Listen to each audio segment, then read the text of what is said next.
Dopo anni di tira e molla si è probabilmente arrivati a un deciso cambio di rotta sul progetto che potrebbe portare alla costruzione di edifici residenziali in un'area verde a ridosso della Brenta, nel quartiere di Sant'Eusebio.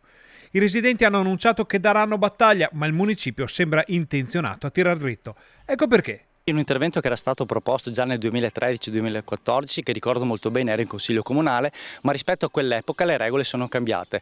Articolo 39 delle norme tecniche operative aggiornate nel 2018 comprendono il concetto di compensazione urbanistica, appunto. In sostanza il privato cede una parte dell'area, in questo modo il proprietario può costruire e la collettività si ritrova con un'area verde, un piccolo parco o una zona destinata al tempo libero per il quartiere.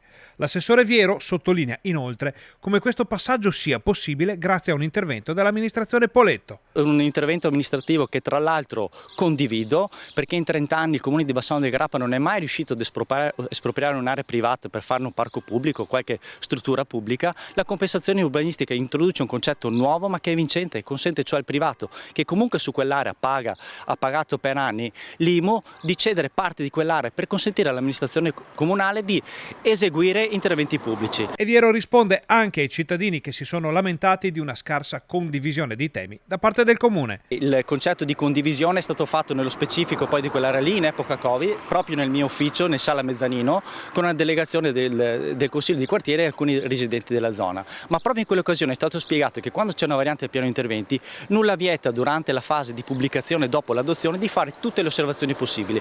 Lo spazio di manovra per un ulteriore contatto fra cittadini e amministrazione c'è tutto, anche perché il procedimento passerà in Consiglio Comunale e probabilmente la faccenda sarà piuttosto lunga. È meglio mettersi comodi.